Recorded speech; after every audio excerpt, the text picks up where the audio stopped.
Rambam was the first one to write a commentary to the Mishnah on the entire Shisha Sidrei Mishnah, which is an incredible job to do.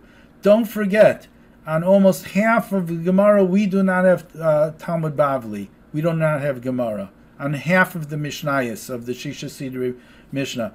In Zraim, we only have in Brachas, in Kachim, we only have in Chulin, and in Taharis, we only have in Nida.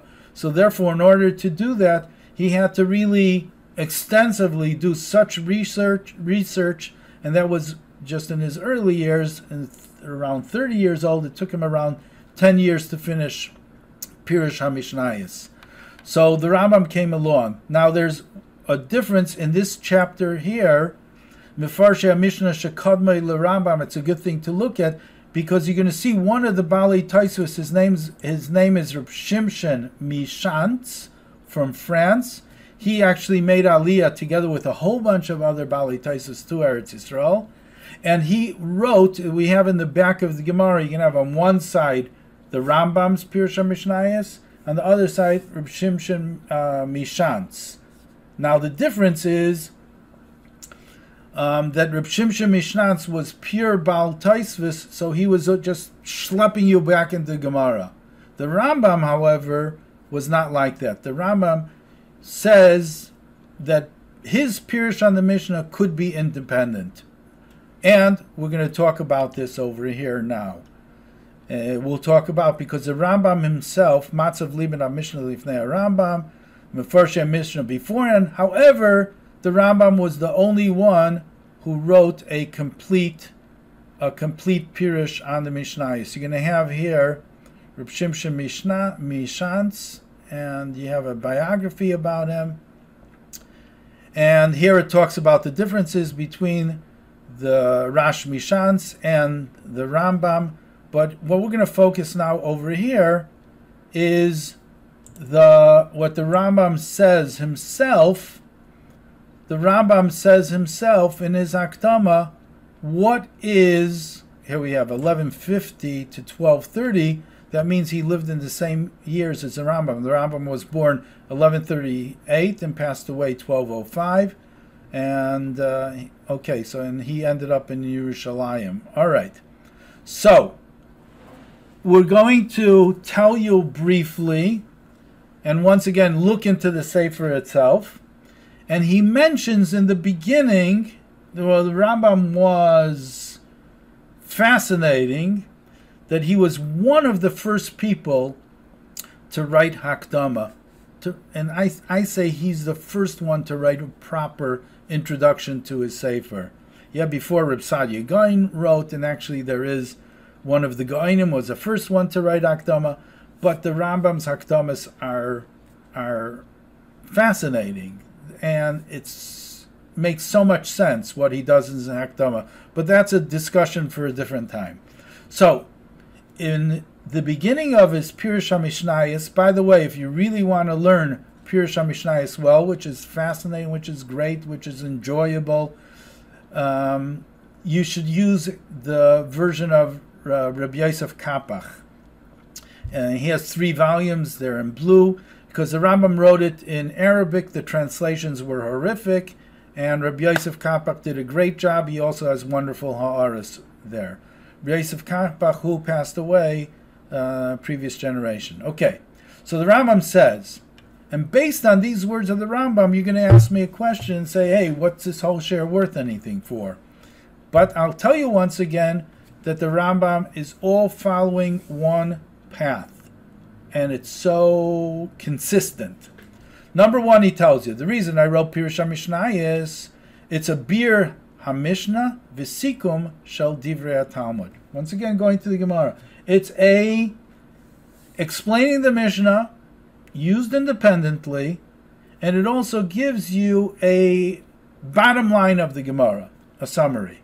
Next, number 2, Hashmos Psak Halacha. That fits in. Yes, that's important. From the Mishnah with the Sikum of a Gemara, I'm going to tell you what the Psak Halacha is. Now, these 2 other things, though, could really turn you off base. And that is, number 1, Mavai ligmara. That it is, my Pirush on the Mishnah is a good introduction for the Gemara. In other words, before you get to the Gemara, learn my Mishnah. Let's say you're learning Brachas, learn the Mishnah and Brachas. Then you're going to go to the Gemara and Brachas. Then you're going to have a good understanding of what the Gemara is all about. And besides for that, let's say somebody already learned the Gemara in Brachas, for example, Sikum. Now, once you learn the Gemara already, and then you go to my Pirush HaMishnayos, then it's going to be a wonderful, wonderful sikum. It's going to be a good summary, and you have a better understanding in the Gemara. And here he says these words. These words is what he says in the introduction, and look at it.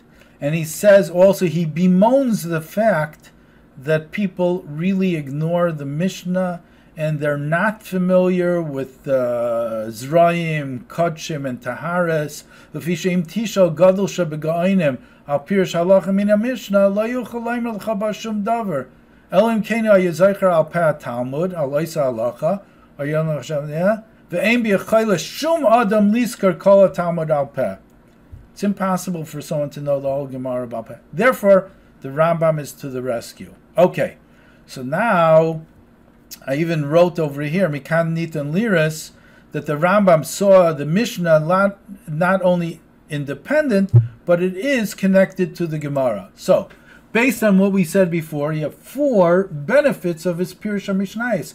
It seems that 1, 3, and 4 all is revolving around the Gemara. So how could I say beforehand that the Rambam looked at the Gemara as if it is something which is in order to get the halacha? Here it seems that his whole Pirush HaMishnayos is focusing around the Gemara. But really, it's not a great question. Just think about it. Everything that the Rambam says over here... Oh, by the way, at first I was thinking about it, and I thought maybe as the Rambam, so to say, matured, as he got older, he changed his mind a bit. And I had a discussion with somebody in Shul living in Chicago, and what he mentioned to me, I think is 100% correct. No change of mind. The Rambam was consistent. Number 1, Sikum Shel Divrei Talmud. It's a summary of Gemara. In other words, you don't need to know the whole Gemara and the Shakla V'Tarya. It's good to know the summary. Mavoi L'Gemara, it's an introduction to the Gemara, and it's going to help you go into the Gemara and see how the halacha became the halacha, like I told you in Pirush HaMishnayos. So it's not in order you should just delve into the Gemara, and it's something of the Gemara learning itself is worthy. It says no, it's a mavai lemaschel be'iyun liyamid haGemara. It's going to help you along to get to the halacha. And on the other hand, on the flip side, it's a sikum. Once I learned the Gemara already, then I have a better understanding about the halacha. But it's definitely not according to the Rambam that you should look at the Gemara in a way like the Ashkenaz does. It's only the journey. Not at all is the case.